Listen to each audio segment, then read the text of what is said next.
So this is how the news today in Nashville unfolded on live TV in that city. This was in Nashville as it happened live on the Channel 4 local news.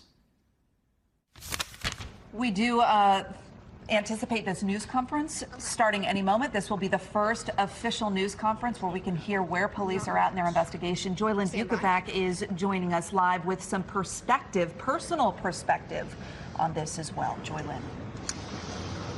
Yeah, there's absolutely no words for what's going on today. I'm actually a school shooting survivor myself. It happened years ago.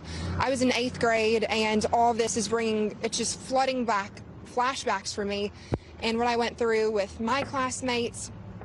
I was actually in the hallway during break when the gunman opened fire, shooting one of my peers and killing them. And just after hearing the gunshots, I just knew to run and hide. I hid underneath the risers in my choir class, and those minutes and hours of waiting to be released by police officers, that just felt like a lifetime. That was today in Nashville. And, you know, this is obviously a really big country. There's something like 800 different local news stations from coast to coast.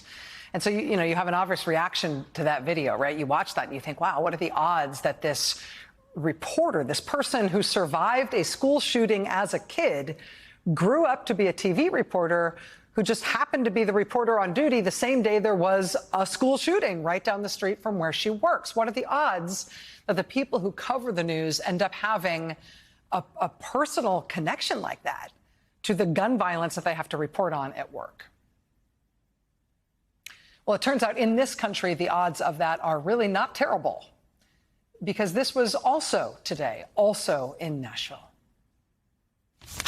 We're hearing from their administrators, letting them know that they are okay and that they are monitoring the situation closely. Holly, Amanda? Yeah, speaking of that, I'm getting emails from my child's school that they're going into lockdown at this time just as a precaution, and that one of my other children's schools is working with security to make sure that they've got everything safe. It's going to be okay. All right. It's going to be okay. Both that anchor, who you saw on set there at the end, and the reporter, who you saw just before her, who herself was a school shooting survivor, they both work at the same local TV station in Nashville, Tennessee, a local NBC affiliate there. This was another local station in Nashville today. This was News Channel 5 in Nashville this afternoon. I am here now with Hannah, and I understand you've been given a message. Yeah, so I wanted to make sure it was okay with her before I talked about her experience. My mother-in-law is the front desk angel. For sure. She is, and she was at the school this morning. However, Diana was able to come out of this safe. She actually stepped away to take a break. I mean, and that is why right now I am I'm torn. Sure, it probably could have saved her life that she stepped away. Correct. This nightmarish phenomenon of news reporters, news anchors finding themselves covering gun violence that is in real time threatening their own families, or that is in real time calling back to the previous school shootings that they themselves have survived. I mean, these dynamics, I mean, especially for those of us in this business, it's like something that you want to wake yourself up from, right? But it's not just happening here and there. It is not even just a phenomenon that is unique to Nashville. This, for example, was Wednesday. This was 5 days ago in Denver, Colorado.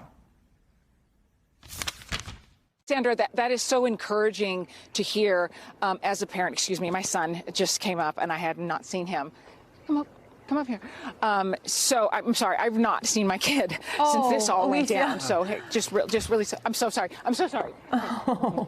I just finishing this real quick, okay? Okay, all right, okay. Are you good? Okay, I'm so sorry. There's no way you would have let your kid walk by. Alicia, if you need to step aside, please do. So, okay. He's okay. He's good. You good? Okay. He's good. But yeah, he's the one who was telling me what was happening. And my sister telling me what her daughter was telling her. He was the one who was telling me what was happening. This reporter's source inside the school, the one giving her real-time information about the shooter in that building. Her source was her own son, who's a student at that school. That was 5 days ago. Just a few months ago, it happened in St. Louis. A radio reporter live on the air when her 17-year-old daughter texted her that there was an active shooter inside her school. Quote, "This morning I was on the air when my daughter began texting me that her school was on lockdown. Sirens, screaming. Then I have to begin talking on the air about the latest school shooting in America, the one at my daughter's school." It was October in St. Louis. Look at these text messages. This is an 18-year-old college freshman, Emma Riddle. She's in her dorm room at Michigan State earlier this year when she sent these texts to her dad. "The police say the shooter's at the IM East building, which is right next to us. I'm in my dorm. We're still in lockdown. He hasn't been caught." Her dad replies, "What can I do?" And Emma writes back, "I'm hiding under my desk with my roommate. Just pray, please, and remember that I love you." And her dad writes back, "Hey, I love you so much. You're going to be okay. I'm right here." But then look at what Emma writes to her dad next. Quote, "I never thought I would have to go through this again."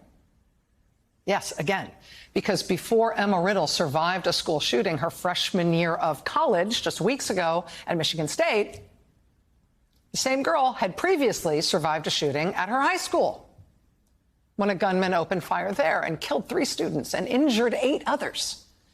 That was only in 2021. Then she graduated high school, went off to Michigan State for college, right into another mass shooting. This young woman has survived 2 school shootings in the span of 15 months. Gun murders, mass gun murders, are so common in this country that it's entirely possible that you might survive a mass shooting only to endure another one. That is a thing that happens now in our country. It is statistically possible. Gun murders are, in fact, so common in this country that the shooter in one attack could shoot and kill 11 people, drive to a nearby parking lot to kill himself at the site of where another mass shooting had occurred just a few years prior. That literally happened earlier this year. The shooter in the Monterey Park, California mass shooting, you remember the guy who shot up that dance hall and killed all those innocent people during the Lunar New Year celebrations in Monterey Park? After he killed all those people in the dance hall, he then went to a parking lot and shot himself there. It was the parking lot of a bowling alley where a separate mass shooting had killed 3 people in 2021. Mass shootings are so common in this country that if you yourself are the survivor of a mass shooting, you might even one day find yourself on vacation with your family. And on vacation, you might find yourself down the road from another mass shooting in progress. That happened today to a woman named Ashby Beasley in Nashville.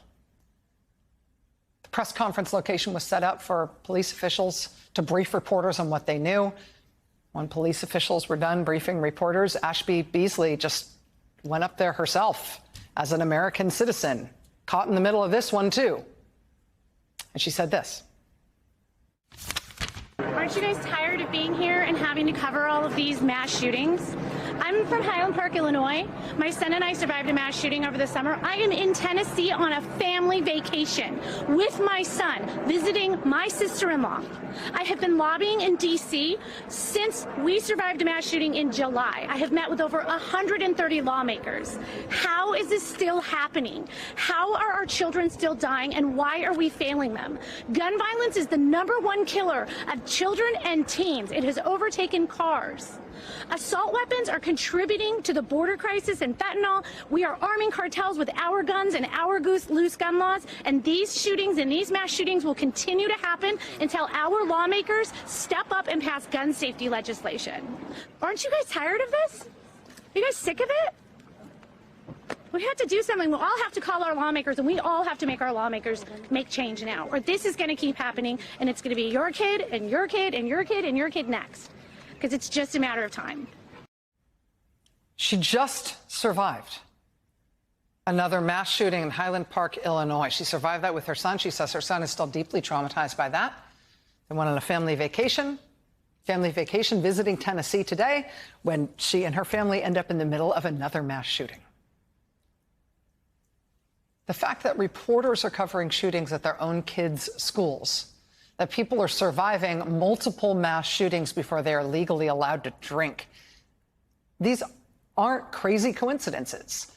This is a measure of the prevalence of this problem in our country. This kind of stuff is happening over and over and over again because mass shootings really do happen that frequently in the United States.